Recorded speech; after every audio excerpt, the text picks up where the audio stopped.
दीप प्रज्वलन के माध्यम से आज के इस कार्यक्रम का शुभारंभ।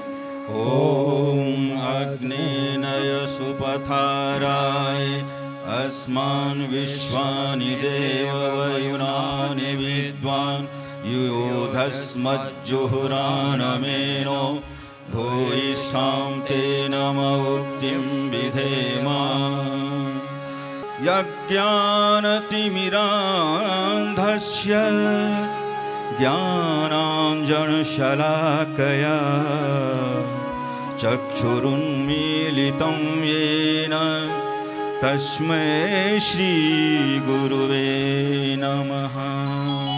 हम सभी का परम सौभाग्य है कि एक बार जोरदार कलता ध्वनि करके आज सभा के मुख्य अतिथि आदरणीय श्री रामलाल जी भाई साहब, आदरणीय श्री स्वामी रामदेव जी महाराज का हम सभी करतल ध्वनि करके मृत्युंजय सभागार के इस प्रांगण में हार्दिक स्वागत, वंदन, अभिनंदन करते हैं। आज के इस दिवस पर मृत्युंजय सभागार में आप सभी का भी स्वागत है। हमारे यहाँ निजी विश्वविद्यालय के और अनेक विश्वविद्यालय के कुलपति महोदय हैं, उनका भी सबका भावांजलि की ओर से स्वागत। आइए कुल गीत के लिए सभी अतिथियों से, सम्मानित सदस्यों से निवेदन है अपने स्थान पर खड़े हो जाएं। सावधान, कुल गीत प्रारंभ।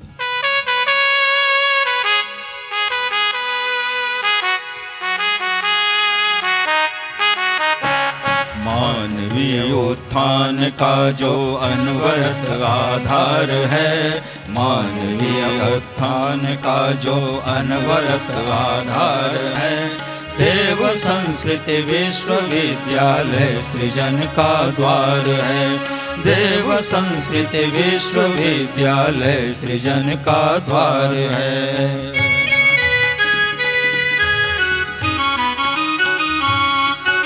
गोद गंगा की हिमालय की मिली छाया इसे, दिव्य वातावरण में पोषित मिली काया इसे। कुल पिता का है बरसता स्नेह संरक्षण यहाँ, कर्म की मिलती उन्हीं से प्रेरणा हर क्षण यहाँ। कर्म की मिलती उन्हीं से प्रेरणा हर क्षण यहाँ। कुल जननी की दिव्य मृदु ममता मई रसधार है, देव संस्कृति विश्वविद्यालय सृजन का द्वार है। देव संस्कृति विश्वविद्यालय सृजन का द्वार है।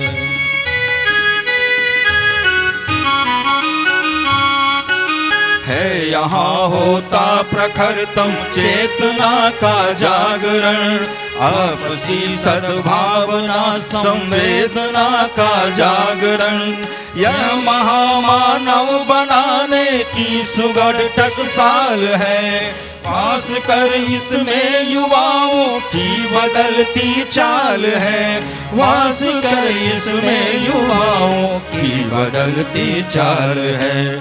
विश्व फिर लगता उन्हें अपना सगा परिवार है, देव संस्कृति विश्वविद्यालय सृजन का द्वार है। देव संस्कृति विश्वविद्यालय सृजन का द्वार है। मानवीय उत्थान का जो अनवरत आधार है, मानवीय उत्थान का जो अनवरत आधार है, देव संस्कृति विश्वविद्यालय सृजन का द्वार है। देव संस्कृति विश्वविद्यालय सृजन का द्वार है। देव संस्कृति विश्वविद्यालय सृजन का द्वार है। सभी सम्मानित अतिथियों से, सम्मानित सदस्यों से निवेदन है, विद्यार्थियों से अपना स्थान ग्रहण कर लें। कुलपिता परम पूज्य गुरुदेव पंडित श्री राम शर्मा आचार्य जी का दिव्य स्वप्न कि एक ऐसा देश में विश्वविद्यालय होना चाहिए जहां से निकलने वाले स्नातक अपनी संस्कृति और प्रचार प्रसार पूरे विश्व में करें, ऐसे उनकी संकल्पना का साकार स्वरूप देव संस्कृति विश्वविद्यालय प्रांगण में पुनः आज की इस संगोष्ठी में आपका स्वागत, अभिनंदन है। आइए कार्यक्रम के अगले चरण में कार्यक्रम की पृष्ठभूमि, भविष्य का भारत हमारा कैसा हो, क्या योजना है, उसके लिए मैं श्री अनिल वर्मा जी जो चार्टर्ड अकाउंटेंट है, प्रांतीय संपर्क प्रमुख है राष्ट्रीय स्वयंसेवक संघ से, उनसे निवेदन करता हूं कि यहाँ पे आएँ और हम सभी को इसकी पृष्ठभूमि से अवगत कराएं।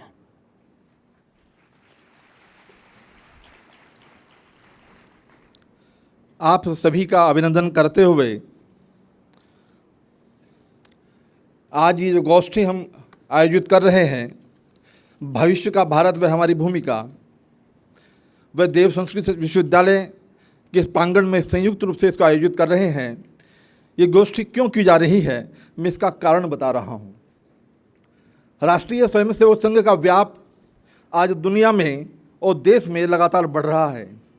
साथ ही भारत भी दुनिया के मध्य में आकर खड़ा हो गया है, और जहाँ भारत के मध्य में हिंदू है और हिंदू के मध्य में राष्ट्रीय स्वयंसेवक संघ है, संघ और भारत लगता है अब समानार्थी शब्द से लगने लगे हैं। यह बात दुनिया में बोली जाने लगी है कि भारत प्राचीन राष्ट्र है। जब देश स्वतंत्र हुआ था तब यूरोप के देशों को लगता था कि भारत के अंदर अराजकता फैल जाएगी, और 65-70 तक वहाँ के जो भी अखबार थे वो इन सब बातों का जिक्र किया करते थे। लेकिन समय बदला और आज हम दुनिया के बीच में आकर खड़े हो गए हैं। उनके जो मन में जो भ्रांतियाँ थी वो समाप्त हो गई हैं। राष्ट्रीय स्वयंसेवक संघ तो मैन मेकिंग का काम कर रहा है, और आरंभ से उसने इसी काम को आगे बढ़ाया है। लेकिन समाज की सज्जन शक्ति, समाज की प्रभावी शक्ति के बिना ये काम संभव नहीं है।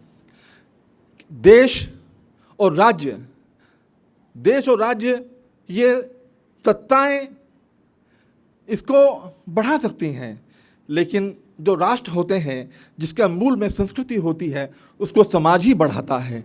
अतः संघ ने अपने काम को विस्तार देते हुए सज्जन और प्रभावी शक्ति को संगठित करने के लिए, उन्हें देश के कामों में लगाने के लिए जागरण का काम आरंभ किया।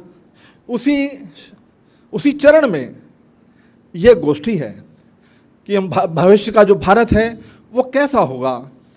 सत्ताएं अपने हिसाब से विचार करती हैं, लेकिन हमारा ये मानना है कि भारत जिन बातों पर बनना चाहिए वह है आध्यात्मिकता, माने स्पिरिचुअलिटी, हॉलिस्टिक, संपूर्णता व इंटीग्रलनेस, माने अविभाज्यता। इन 3 बिंदुओं पर हमें समाज में शक्ति को खड़ा करना है। हम हिंदू संगठन नहीं, हम हिंदू समाज का संगठन कर रहे हैं। आज हमारे मध्य में 3 बड़े महान व्यक्ति मंच पर विराजमान हैं। यूं कहें वह और भी ये एक सागर जैसा ही है। देव संस्कृति विश्वविद्यालय के प्रति कुलपति डॉक्टर चिन्मय पंड्या जी, जिनके इस गोष्ठी के सहयोग से ये कार्यक्रम हो पा रहा है, वह गायत्री परिवार का, देश में और दुनिया में गायत्री परिवार का संचालन कर रहे हैं। और इतने विनम्र और इतने कर्मशील और इतने विद्वान बहुत कम लोग उतनी आयु में हम देखते हैं। दूसरे बीच में स्वामी रामदेव जी महाराज पतंजलि विश्वविद्यालय के कुलाधिपति हैं, पर उन्होंने अथक पुरुषार्थ से पूरी दुनिया में भारत का स्थान बनाया है। उन्होंने देश में और देश के बाहर भी जिन बातों को हम सिद्धांतों में कहते थे, उन सिद्धांतों को व्यवहारिक रूप में लाकर के लोगों के सामने रखा है। योग को पूरी दुनिया में पहुंचाया है, और हमें आश्चर्य होता है कि वो कितनी विधाओं के धनी हैं। वो आर्थिक क्षेत्र होगा कि ज्ञान का क्षेत्र होगा कि योग का क्षेत्र होगा कि शास्त्र का क्षेत्र है, माने सभी जितने भी आवश्यक जो चीजें हैं उनका मिला जुला रूप पूज्य स्वामी रामदेव जी महाराज, आज उनका भी हमको मार्गदर्शन मिलने वाला है। और साथ ही राष्ट्रीय स्वयंसेवक संघ के अखिल भारतीय संपर्क प्रमुख माननीय Ramlal ji,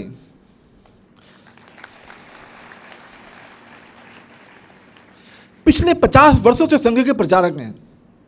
50 years, a long time. आपने पोस्ट ग्रेजुएशन और LLB करने के बाद संघ के नगर प्रचारक के रूप में अपना जीवन आरंभ किया। 13 वर्ष तक उन्होंने भारतीय जनता पार्टी के संगठन मंत्री के रूप में काम किया, यहाँ के क्षेत्र प्रचारक रहे और आज हमारे बीच में अखिल भारतीय संपर्क प्रमुख के रूप में विद्यमान है।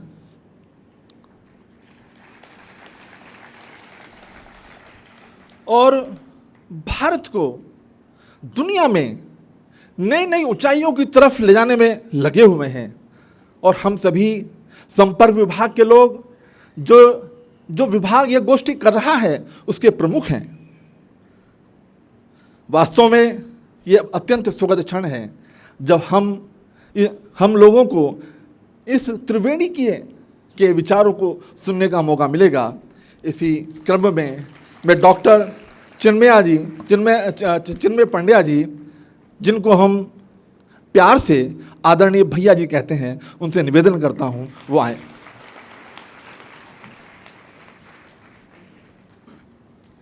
बोले भारत माता की। बहुत बहुत धन्यवाद। परम पूज्य गुरुदेव जिन्होंने स्वप्न देखा था देश में ऐसा विश्वविद्यालय हो, इसका बीज रूप 1980 में गायत्री विद्यापीठ के रूप में उन्होंने प्रारंभ किया।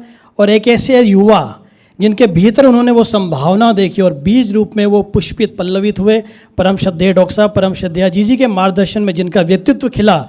और MBBS देहरादून से करने के बाद न्यूरो साइकेट्रिस्ट में MRCP लंदन में रह करके 10 वर्ष रह करके चेरिंग क्रॉस हॉस्पिटल में जिन्होंने सेवा दी, पर भारतीय संस्कृति की वो टीस कि देश में जाकर के परम पूज्य गुरुदेव के काम को आगे बढ़ाना है। 2010 में वो भारत आए और आज एक प्रतिकुलपति के रूप में कार्य कर रहे हैं। साथ ही वर्तमान में वो ICSR की गवर्निंग काउंसिल के सदस्य रहे, टेम्पल्टन पुरस्कार की जूरी मेंबर के सदस्य रहे, विश्व स्वास्थ्य संगठन में भारत के नामित प्रतिनिधि हैं और दक्षिण एशियाई शांति एवं सुलभ संस्थान को यहाँ पर खोलने वाले हैं। साथ ही अभी हाल ही में ब्रिटिश पार्लियामेंट में भारत गौरव अवार्ड मिला और साथ में ऐतिहासिक हिरोशिमा अपील पर साइन करने वाले पहले भारतीय आदरणीय डॉक्टर चिन्मय पंड्या जी का मैं हार्दिक स्वागत अभिनंदन करता हूं कि हम सभी का मार्गदर्शन करें।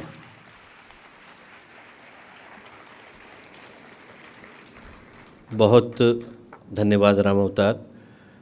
मित्रों, परम पूज्य गुरुदेव परम वंदनीय माता जी की दिव्य उपस्थिति को साक्षी मानते हुए माँ गायत्री के पावन मंत्र के साथ में अपनी बात को आरंभ करना चाहता हूँ। स्थिर चित्त शांत मन के साथ उस शक्ति का आवाहन हम लोग करते हैं जो सद्ज्ञान की, सद्भाव की, सत्कर्म की, सत्प्रवृत्ति की और चलने की प्रेरणा हमको प्रदान करती हैं। माँ गायत्री का पावन मंत्र एक बार साथ साथ। ओम भूर्भुवः स्वः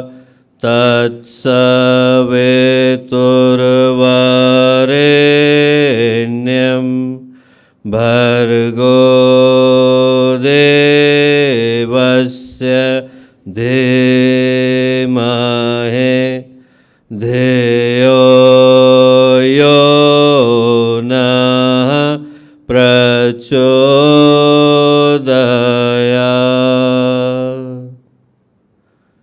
परम पूज्य गुरुदेव परम वंदनीय माता जी के दिव्य संरक्षण में आज का एकादशी का ये पावन दिवस, गंगा की गोद हिमालय की छाया हरिद्वार की ये पावन भूमि, शांति कुंज हरिद्वार देव संस्कृति विश्वविद्यालय का ये दिव्य सभागृह। और आज जब हम लोग एक ऐसे विषय को सुनने के लिए, उस पर चिंतन करने के लिए यहाँ पर एकत्रित हैं जिसका संबंध सरोकार हर उस व्यक्ति के साथ है जो भारत के अंदर जीता है, भारत के लिए सोचता है, तो आज के इस विषय पर हम लोगों को मार्गदर्शन देने के लिए मुख्य रूप से पधारे आज के कार्यक्रम के मुख्य अतिथि, एक ऐसे व्यक्तित्व जिनका जीवन सदा से हम लोगों के लिए प्रेरणा का स्रोत रहा, ज्ञान, चिंतन, चेतना हर दृष्टि से शिखर पर प्रतिष्ठित, गायत्री परिवार के प्रति एक बड़ा ही अनन्य भाव रखने वाले आदरणीय श्री रामलाल जी भाई साहब, यहाँ उपस्थित हम लोगों के बड़े भाई के रूप में, हम लोगों के अपने के रूप में शांति कुंज गायत्री परिवार और परम पूज्य गुरुदेव के साथ एक बड़ा ही गहरा, घनिष्ठ, आत्मीय संबंध रखने वाले जिनको मैं अपना ही कह कर के पुकारता हूँ, आदरणीय स्वामी रामदेव जी महाराज, माननीय कुलपति जी, माननीय कुल सचिव जी, यहाँ उपस्थित उत्तराखंड के सभी विश्वविद्यालयों से आए कुलपति और कुलाधिपतिगण, यहाँ उपस्थित राष्ट्रीय स्वयंसेवक संघ के सभी पदाधिकारीगण, गायत्री परिवार के शांति कुंज के देव संस्कृति विश्वविद्यालय के आचार्यगण, कार्यकर्तागण, विद्यार्थीगण, प्यारे भाइयों बहनों और प्यारे मित्रों, कुछ दिन हमारे जीवन में सौभाग्य की आहट को लेकर के आते हैं और ये कहने में मुझे संकोच नहीं, शंका नहीं कि आज का दिन हर उस व्यक्ति के लिए जो इस पवित्र सभागृह के भीतर विद्यमान है, उसके लिए एक सुमंगल सौभाग्य की सूचना को लेकर के आया है। और इसलिए लेकर के आया है क्योंकि आज हम लोग हरिद्वार की इस पावन भूमि पर, गंगा की गोद है, हिमालय की छाया है, सप्त ऋषियों की तपस्थली है और उसमें शांति कुंज हरिद्वार की इस पावन भूमि पर प्रतिष्ठित है, जिसे ये सौभाग्य मिला कि इसने इस युग के महानतम ऋषि परम पूज्य गुरुदेव परमवंदनीय माता जी की तपस्या और उनके युगांतकारी चिंतन का साक्षी बन पाने का सौभाग्य प्राप्त किया। वो भूमि जहाँ से आस्था के, अध्यात्म के, राष्ट्रीयता के, मानवता के स्वरों ने एक बार नहीं बल्कि सहस्रों बार जन्म लिया, उस भूमि पर आज जब हम ऐसे महान व्यक्तित्वों को सुनने के लिए यहाँ पर एकत्रित हुए और विषय भी इतना गंभीर है जिसका संबंध सरोकार भारतीय अस्मिता के जागरण से, भारतीय संस्कृति के जागरण से, भारतीय स्वाभिमान के जागरण से है, तो ये कहने में मुझे शंका नहीं कि आज का दिन हर व्यक्ति के लिए एक सौभाग्य को, एक संकल्प को, एक आवाहन को, एक आमंत्रण को लेकर के आया है। और जब उस विषय की पृष्ठभूमि को रखने के लिए मैं आप लोगों के मध्य में उपस्थित हुआ तो अनजाने में ही पूज्य गुरुदेव की लिखी गई कुछ पंक्तियां मुझको याद आती हैं जो उनने लगभग उसी उम्र में लिखी जिस उम्र के कई विद्यार्थी यहाँ पर बैठे हैं। और जब गुरुदेव ने उन पंक्तियों को लिखा था तो पूरी ब्रिजभूमि ही उससे आक्रांत हो गई थी। हर व्यक्ति के मुख पर वही ही कविता थी। आज से लगभग 90 वर्ष पहले जब गुरुदेव ने उस कविता को लिखा, कविता क्या कहूँ, क्रांति की ज्वाला थी, तो उसका एक ही उद्देश्य था कि हर व्यक्ति के अंदर भारत के प्रति भाव गंभीरता के साथ जाग सके। गुरुदेव ने लिखा था, देख देख कर बाधाओं को तनिक न घबरा जाना, सब कुछ करना सहन किंतु मत पीछे कदम हटाना, कोई भी हो दुश्मन तेरा निश्चित मिट जाएगा, त्रिंस कोटि हुंकारों से नभमंडल फट जाएगा। हर उस व्यक्ति के लिए जो भारत को दुष्ट निगाहों से देखता है उसके लिए चुनौती है शब्द।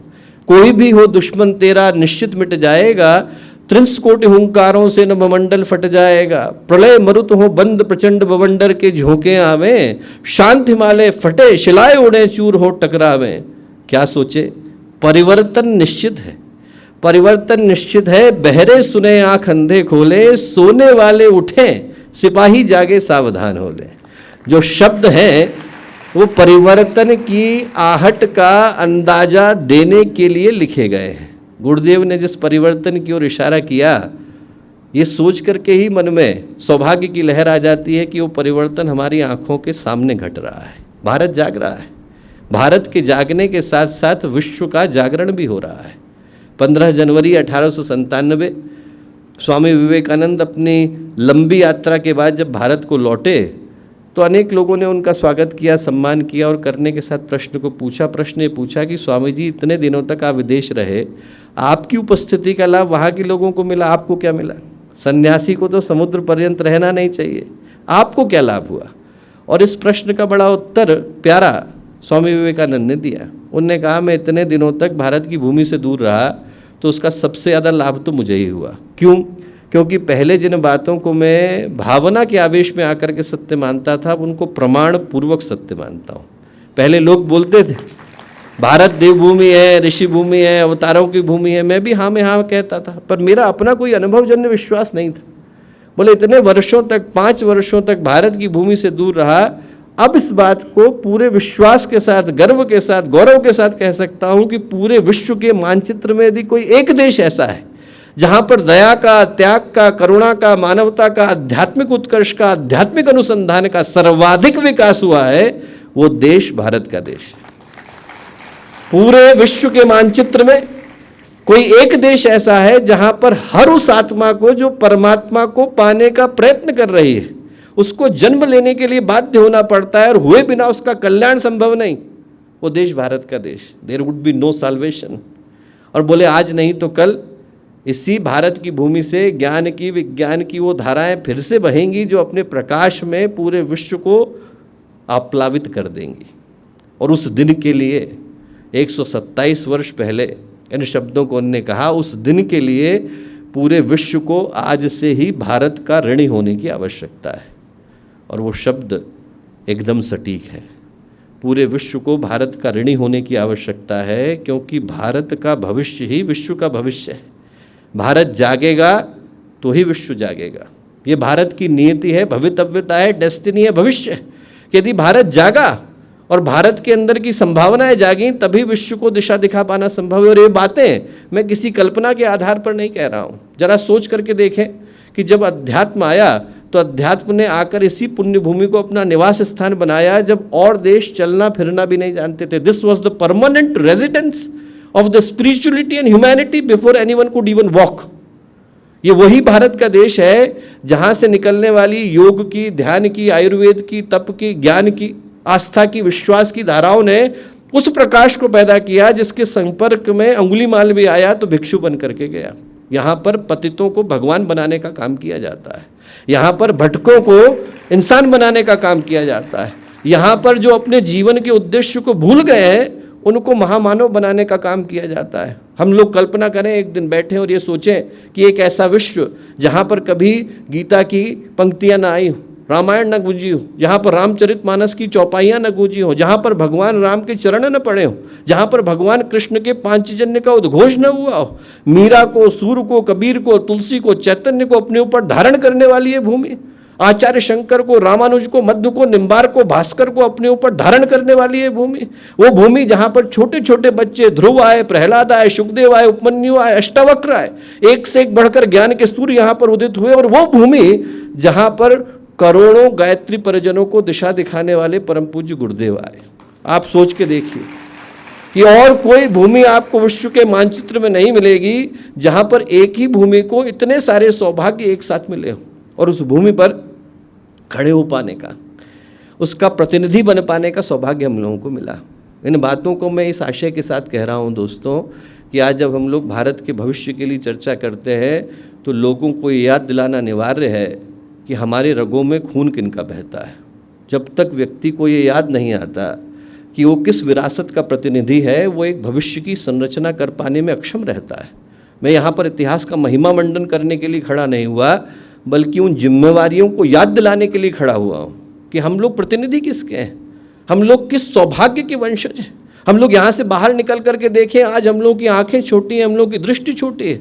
हम लोग विश्व में जाते हैं, विश्व के किसी कोने में जाते हैं, आप भारत का नाम लीजिए, भारत का नाम लेते से ही व्यक्ति की आंखें ऊपर उठ जाती हैं और वो ये सोचता है कि इस व्यक्ति के मुख से जो निकलेगा वो निश्चित रूप से हमारे देश को दिशा दिखाने वाला होगा। और वो सौभाग्य हमारा नहीं है, वो सौभाग्य उन हजारों पवित्र आत्माओं का है जिनने आकर के इस धरती को पवित्र बनाया। कुलम पवित्रम जननी कृतार्थ वसुंधरा पुण्यवती च तेन, उनके आने से कुल पवित्र हुआ, जननी कृतार्थ हुई। वसुंधरा ने अपने सौभाग्य को सराहा कि इस भूमि पर ऐसे ऐसे महापुरुष और अवतार आकर के गए। गंगा की गोद में, हिमालय की छाया में हम लोग बैठे हैं। मैं सिर्फ ये याद दिलाने के लिए खड़ा हुआ कि जब भारत के भविष्य की संरचना हमें करनी है तो अपने गौरव को भूलना बिल्कुल आत्महीनता का सबसे बड़ा दुर्भाग्य होगा।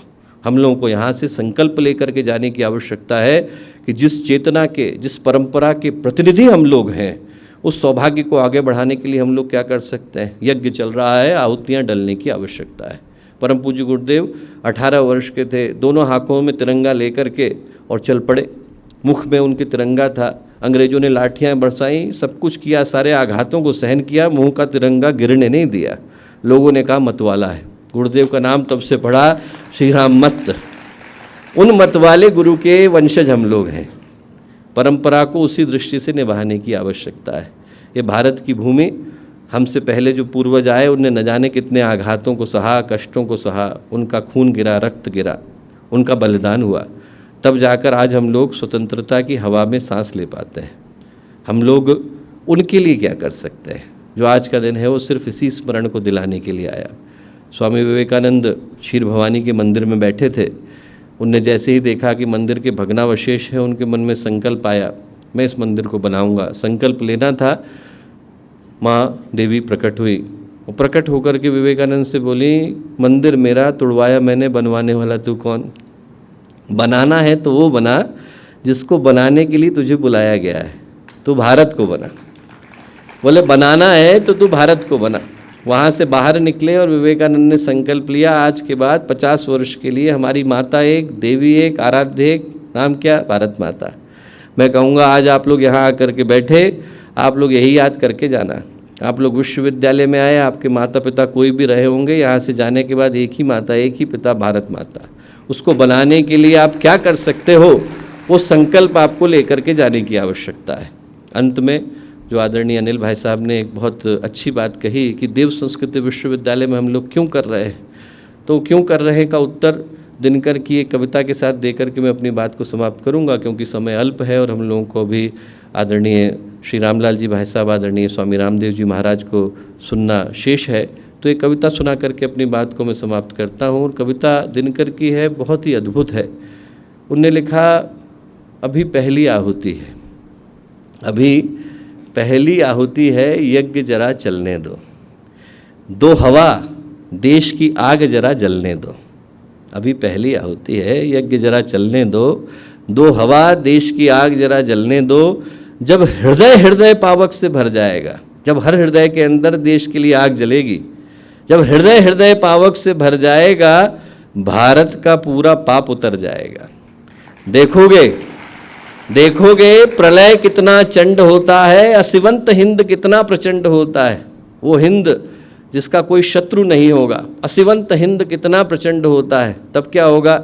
वो असुर जो सुर समझ आज हम पर हंसते हैं, वो असुर जो सुर समझ आज हम पर हंसते हैं, वंचक श्रृगाल भूखते सांप डसते हैं। कल वही कृपा के लिए हाथ जोड़ेंगे, दुष्टता दुलोक भ्रिकुटी द्वंद्व छोड़ेंगे। क्या होगा? गरजो, कहते हैं गरजो, अंबर को भर दो रणोच्चारों से, क्रोधांध रोर हाकों से, हुंकारों से। जब आ ही पड़ी है सिर पर तो नहीं डरना है, जन्मे है एक बार, दो बार नहीं मरना है। एक बार भगवान ने दे दिया है, दो बार मरने की आवश्यकता नहीं। गरजो, गरजो हिमाद्रि के शिखर तुंग पाटों पर, गरजो गुलमर्ग विंध्य पश्चिमी पूर्वी घाटों पर, गरजो समुद्र की लहरों पूर्वी घाटों पर, गरजो मीनारों पर और लाटों पर। क्या गरजो? साधना, ये साधना की भूमि है। साधना स्वयं शोणित कर धार रही है, सतलुज को साबरमती पुकार रही है। ये समय भारत के जागने का है और दुनिया को दिशा दिखाने का है। हर व्यक्ति को ये सोचने का है कि उसमें हमारी भूमिका क्या हो सकती है। भविष्य निर्धारित है, जो निर्धारित करना शेष है वो आपकी भूमिका को निर्धारित करना शेष है। यहाँ से उसी भूमिका को लिख करके जाएं, जीवन के सौभाग्य को स्मरण करके जाएं, भारत के होने का गर्व उठा करके जाएं। यही शुभकामनाएं, यही मंगल कामनाएं।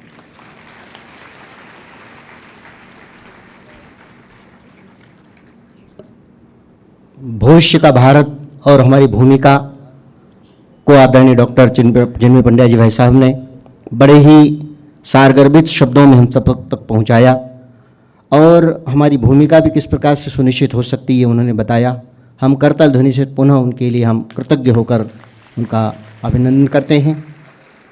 पूज्य गुरुदेव कैसा होगा आने वाला प्रज्ञा युग नामक पुस्तक में लिखते हैं कि आने वाले युग परिवर्तन का यदि श्रेय किसी तंत्र को मिलेगा तो वो तंत्र रहेगा शिक्षा तंत्र। शिक्षा तंत्र को युग परिवर्तन का श्रेय मिलेगा, ऐसा पूज्य गुरुदेव लिख रहे हैं। और इतना ही नहीं कह रहे हैं, लिख रहे हैं, बल्कि वो आगे ये भी लिख रहे हैं कि इसके लिए पृष्ठभूमि बन चुकी है, सूक्ष्म में सब कुछ बन चुका है, बस उसे स्थूल में अवतरित करने वाली दिव्य आत्माओं, महान आत्माओं की खोजबीन हो रही है और वो उभर रही हैं। वे ये भी लिखते हैं कि अग्रदूत मार्ग दिखाते नहीं बल्कि मार्ग बनाते भी हैं, और ये जो ऊपर की पंक्ति में बैठे हुए महान भाव बैठे हैं, व्यक्ति तो बैठे हैं, वो वही हैं जो न केवल मार्गदर्शन करते हैं बल्कि मार्ग बनाते भी हैं, बाधाओं को दूर भी करते हैं।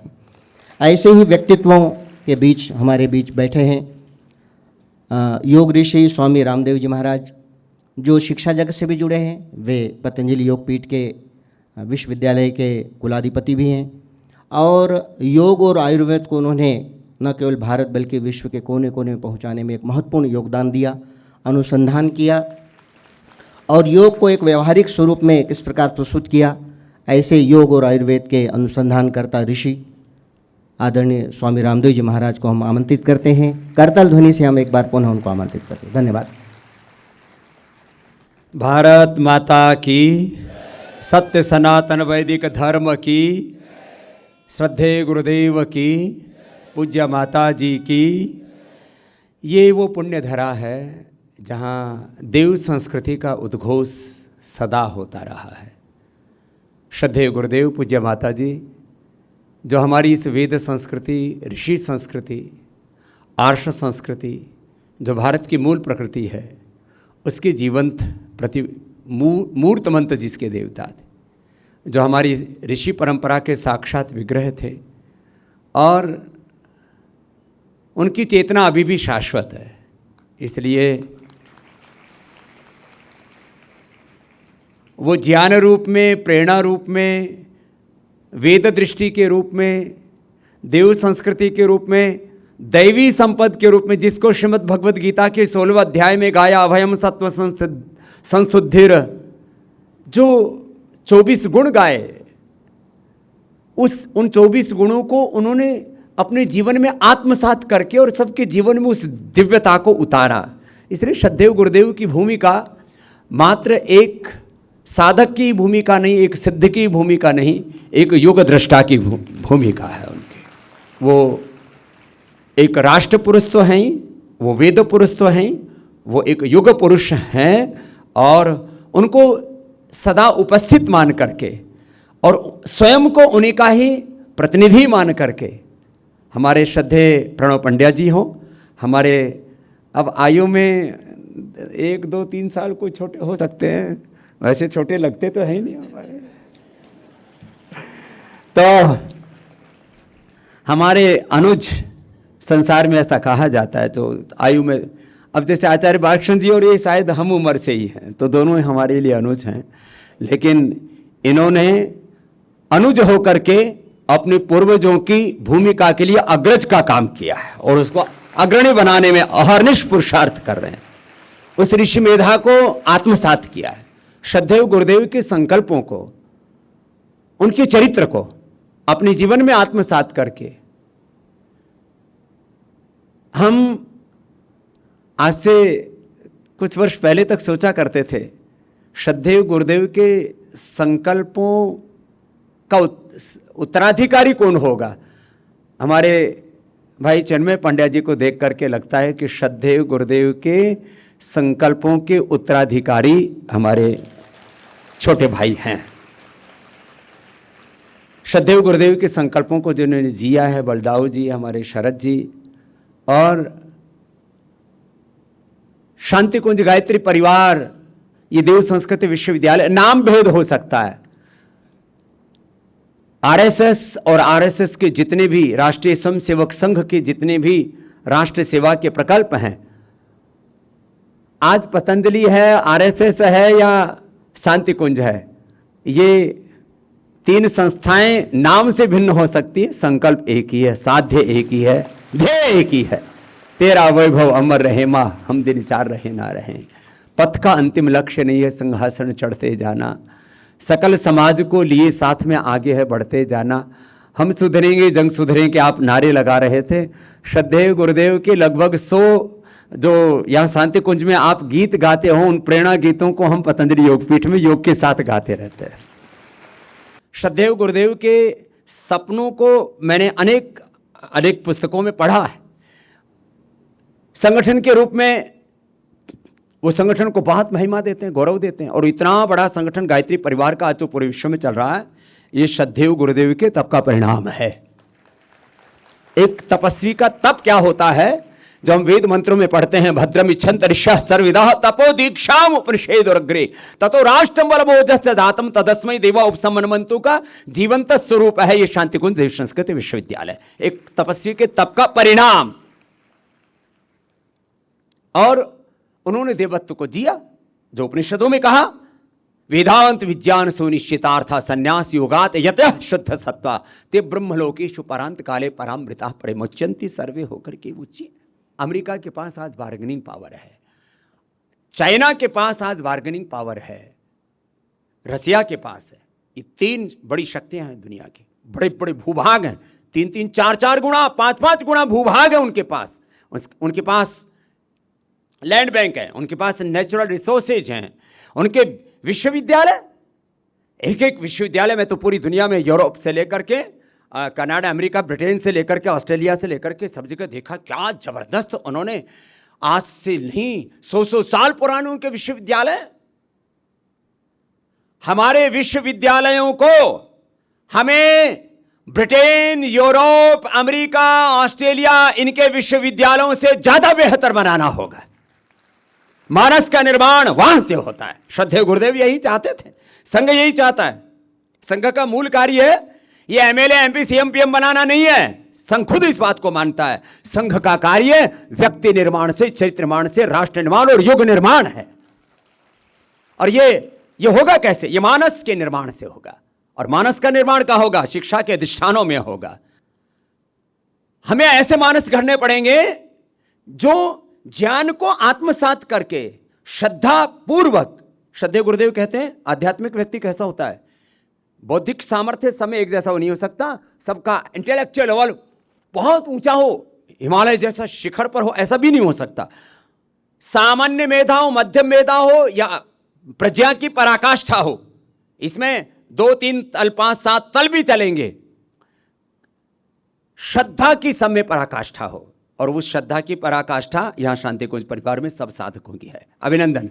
श्रद्धेय गुरुदेव कहते हैं किसी साधक की परीक्षा श्रद्धा में 100% उसके मार्क्स होने चाहिए।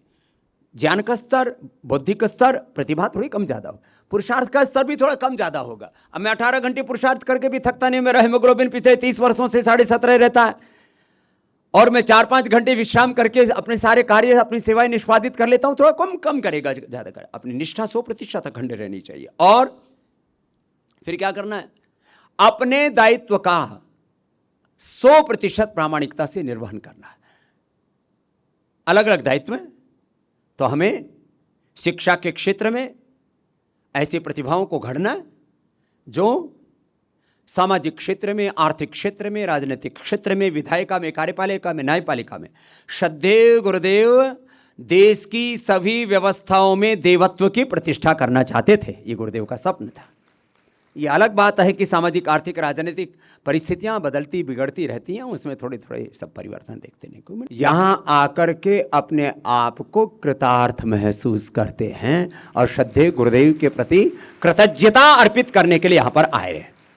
मैं 31-32 साल पहले भी सबसे पहले हरिद्वार आया तो शांति कुंज का नाम सुन रखा था, क्योंकि भाई हमारा घराना एक ही है, वो सबको पता है। क्योंकि हम गुरुकुलीय परंपरा के, वेद परंपरा के, महर्षि दयानंद की और ऋषि परंपरा के हम उपासक हैं। तो सबसे पहले शांति कुंज आए, ब्रह्मवचर संस्थान देखा हमने, यहाँ जड़ी बूटियाँ देखी, और फिर हमको लगा जैसे शांति कुंज है हमको ऐसे भी कुछ बनाना है। तो हमारी प्रेरणा का आधार है शांति कुंज। और मैं इस पुण्य भूमि को प्रणाम करता हूँ, और आप सब को मैं एक व्यक्ति नहीं मानता, मैं आप सबको गुरुदेव और पूज्य माता जी का प्रतिनिधि, उनका साक्षात विग्रह, उनका मूर्तिमंत रूप मानता हूं। आप सबकी इस दिव्य चेतना को प्रणाम करता हुआ मैं बहुत बहुत धन्यवाद करता हुआ, बोलो भारत माता की, सत्य सनातन वैदिक धर्म की, श्रद्धेय गुरुदेव की, देव संस्कृति की बहुत बहुत प्रणाम। अब अगले वक्ता के रूप में हम आदरणीय रामलाल जी भाई साहब को आमंत्रित करेंगे, जो राष्ट्रीय स्वयंसेवक संघ के, जैसे अनिल जी भाई साहब ने बताया कि पिछले 50 वर्ष से वे स्वयंसेवक हैं, प्रचारक रहे, और अभी वर्तमान में वे अखिल भारतीय आरएसएस के अखिल भारतीय संपर्क विभाग के प्रमुख हैं। इनके माध्यम से वे भारतीय संस्कृति और राष्ट्रीय स्वयंसेवक संघ की विचारधारा को प्रबुद्ध वर्ग में, बड़े लोग जो वैश्विक स्तर पर, राष्ट्रीय स्तर पर प्रभावशाली व्यक्तित्व, उनको जोड़कर इस धारा से जोड़ते हैं। ऐसे आदरणीय रामलाल जी भाई साहब को आमंत्रित करते हैं, वे हम सबको मार्गदर्शन करें, भावी भारत और हमारी भूमिका किस प्रकार की होगी। आदरणीय रामलाल जी भाई साहब। जिस देव संस्कृति विश्वविद्यालय में हम यहाँ पर उपस्थित हैं, पूज्य गुरुजी महाराज, पूज्य माताश्री, उनके चरणों में प्रणाम निवेदित करते हुए, उनका स्मरण करते हुए, जैसा स्वामी रामदेव जी ने भी चर्चा की, डॉक्टर साहब पूज्य प्रणब पंड्या जी, उनका तो संपूर्ण दुनिया में एक स्थान विशेष है ही, लेकिन कम आयु में डॉक्टर चिन्मय पंड्या जी ने भी उस परंपरा को कम तो होने ही नहीं दिया और आगे बढ़ा दिया। संघ देशभक्ति पढ़ाता है, संघ अपनी संस्कृति और स्वाभिमान पैदा करता है, संघ समाज सेवा बताता है, संघ एक सिविक डिसिप्लिन अनुशासन की बात करता है, संघ एक ऑल इंडिया विजन की बात करता है। भारत एक है, भारत एक राष्ट्र है, इसकी एक संस्कृति है, हम सब मिलकर इसके एक नागरिक हैं। भारत का संविधान में भी कहता है we are the people of India. तो एक राष्ट्र, एक संस्कृति, एक नागरिक, ये जब भाव आता है तो राष्ट्र के लिए जुड़ता है, वो राष्ट्र के लिए काम करता है। मैं तो संघ के उदाहरण देता हूं, कहीं सुनामी आ जाए तो उत्तराखंड का कार्यकर्ता भी सुनामी की सहायता के लिए जाता है। सूरत में प्लेग फैल जाए तो आगरा मेडिकल कॉलेज से भी डॉक्टर वहां सहायता करने के लिए जाते हैं। कितने उदाहरण हैं, सब उदाहरणों को मैं देने की आवश्यकता नहीं समझता। मैं कभी कभी सोचता हूं संघ के बारे में, तो मुझे ध्यान आता है ये जो ऑल इंडिया विजन, ये जो निर्माण हुआ, इस ऑल इंडिया विजन के कारण हमें लगता ही नहीं है कि तमिल पराया है, कि तेलुगु पराया है, कि मलयाली पराया है, कि उत्तराखंडी पराया है, कि पंजाबी पराया है। हमें लगता है सब अपने ही हैं, सब भारत माता के पुत्र पुत्री हैं, एक माँ के पुत्र पुत्री होने के नाते सब भाई बहन हैं। हम तो जब मुस्लिम क्रिश्चियन से मिलते हैं उनसे भी यही बात कहते हैं कि भैया तुम्हारी पूजा पद्धति कुछ भी हो, तुम जहां जाते हो वो करो। भारत में वर्शिप को लेकर, पूजा पद्धति को लेकर कोई झंझट नहीं है।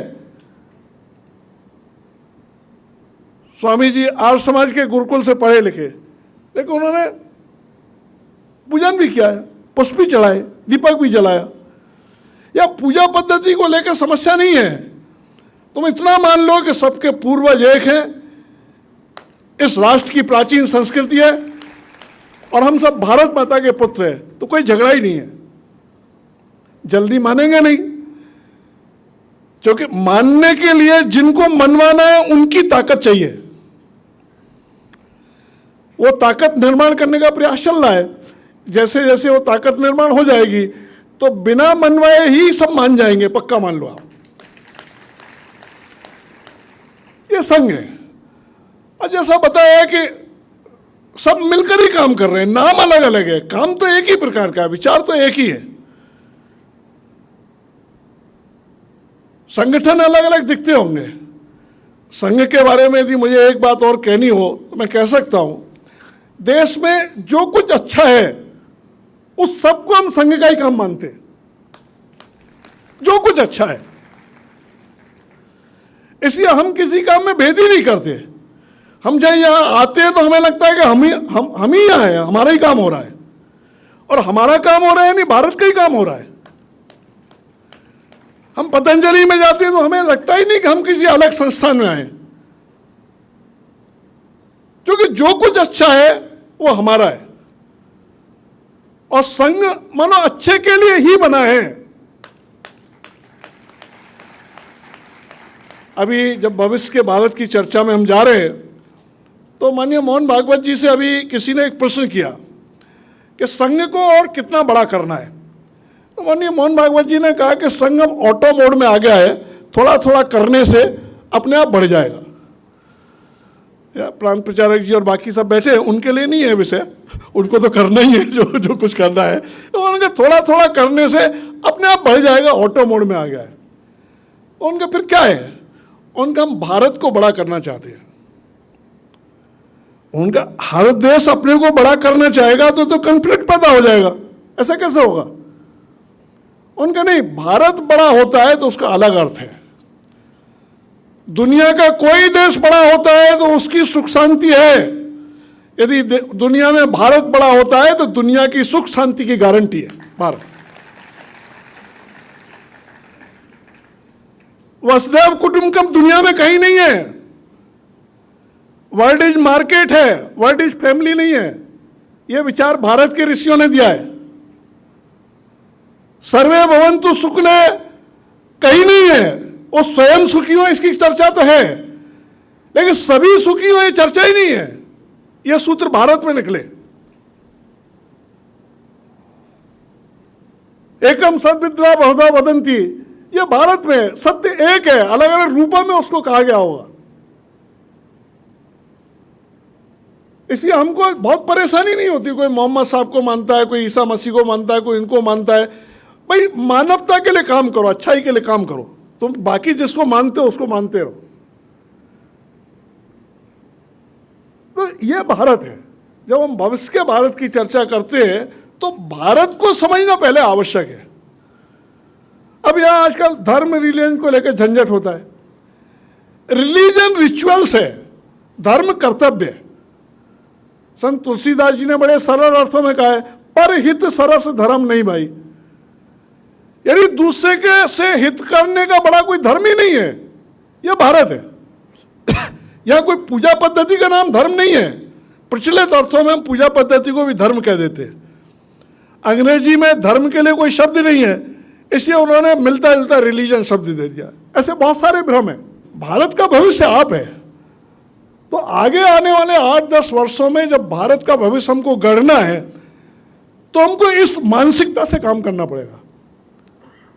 और जो कुछ भी देश के खिलाफ है वो हमें स्वीकार नहीं होगा। जो कुछ भी देश के लिए अच्छा है, कोई भी करता है, मैं करता हूं चाहे कोई भी करता है, वो हमको सब स्वीकार है। हम सब उसके एक दूसरे के साथ है। भविष्य का भारत दुनिया के लिए बनाना है। भविष्य का भारत अपनी सुख शांति के लिए, दुनिया की सुख शांति के लिए बनाना है। और जैसे मैंने कहा, ईश्वर चाहता है कि दुनिया में सुख शांति हो, तो ईश्वर को भी भारत को वैसा बनाना पड़ेगा और हम में वो प्रेरणा डालनी पड़ेगी कि वैसा भारत हम बना पाए। तो इस विश्वास से, इस आत्मविश्वास से तो हमको काम करने की जरूरत पड़ेगी। और हर एक बात में देश के लिए अच्छा सोचना, देश के लिए अच्छा बोलना और देश के लिए अच्छा करना।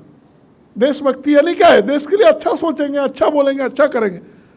जंगल में एक जगह आग लग गई तो सारे पशु पक्षी आग बुझाने के लिए चल पड़े। अरे आग लग गई, कोई फायर ब्रिगेड तो थी नहीं, तो एक छोटी चिड़िया भी आग बुझाने में लग गई। क्योंकि अभी भारत में आग लगाने वाले लोग बहुत हैं।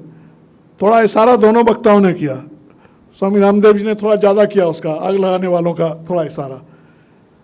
कल के लाल किले के भाषण में भी आखिर में आग लगाने वालों से सावधान रहने की बात कही थी, जो देश को निराशा के गर्त में ले जाना चाहते हैं। तो सारे पशु पक्षी आग बुझाने में लग गए। कोई सूंड में पानी भर के ला रहा है, कोई अपने पानी में डुबकी लगाता है, अपने पंखों से फड़फड़ा के पानी डालता है आग पर। एक छोटी चिड़िया भी आग बुझाने में लगी थी। वो चोंच में पानी भर कर लाती थी और आग जहाँ लगी थी वो डालती थी। तो उसके साथी बड़े पशु पक्षियों ने कहा, अरे तू क्यों मेहनत कर रही है इतनी, झुलस जाएगी, मर जाएगी, जरा सी तो तेरी जान है। तू जा पेड़ पर बैठ, मरना होगा तो सब मर जाएंगे, तू क्यों इतना परेशान हो रही है?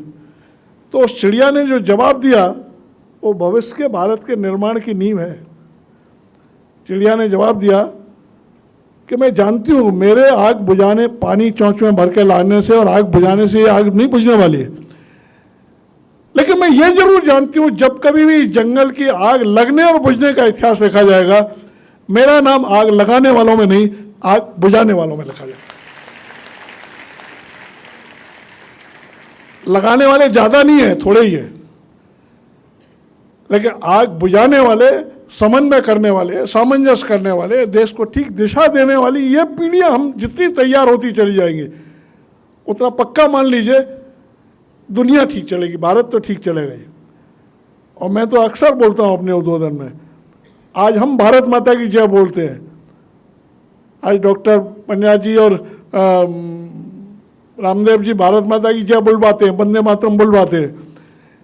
10 साल बाद ऐसी स्थिति आएगी कि हमें बुलवाना नहीं पड़ेगा, ऐसी पीढ़ी तैयार होकर आत्मविश्वास से खड़ी हो गई तो दुनिया अपने आप बोलेगी भारत माता की जय।